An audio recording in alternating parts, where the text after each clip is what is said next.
This journey was never meant to be a YouTube series.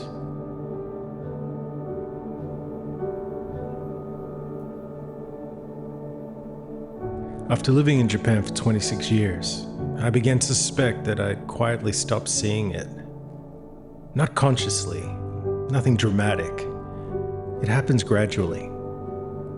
The unfamiliar becomes routine, the remarkable becomes background. And the country that once felt endless begins to feel mapped. Roads you once dreamt about become roads you simply drive past. Then life reminds you that time is not guaranteed. A few years ago, my wife went through a battle with cancer. Those months changed everything. Priorities rearranged themselves, whether you intend them to or not. What remains is simpler. Time together, health, and the quiet understanding that someday may not come. We made a decision, and it meant that I would finally attempt something that I've been thinking about for years. Riding across Japan.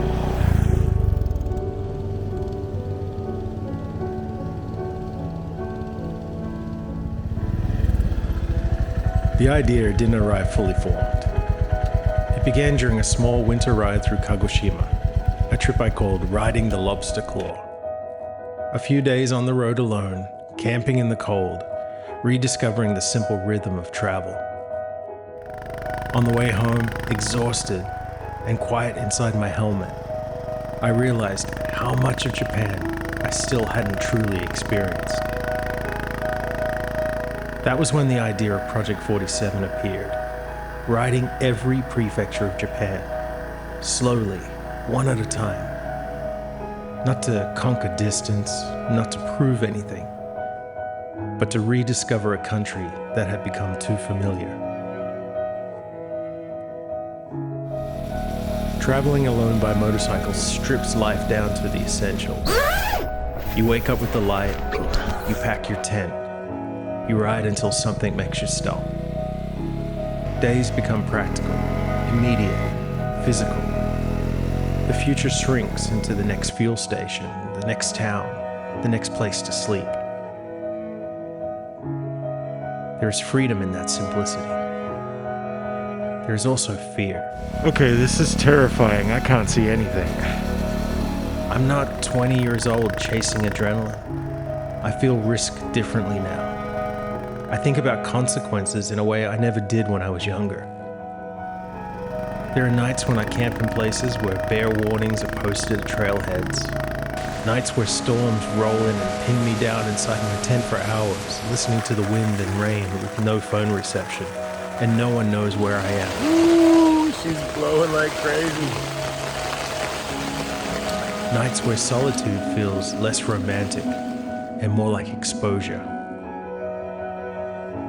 In Oita, I dropped the bike near the ruins of an abandoned shrine. Fucker. Alone on a moss-covered incline, standing there, catching my breath, checking the damage, I understood something clearly.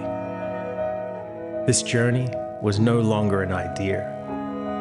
It was real, and I'd have to grow into it. Loneliness comes in quieter forms too. I miss my wife. I miss my dogs. I miss the ease of home. This journey is self-funded.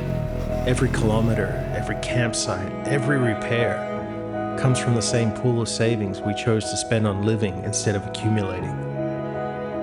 Some mornings, the scale of that choice feels enormous. There are moments when I genuinely don't know if I can finish. And then, someone appears.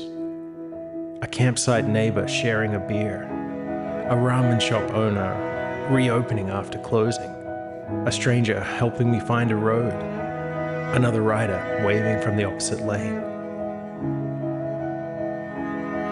Japan reveals itself through the people long before it reveals itself through landscapes.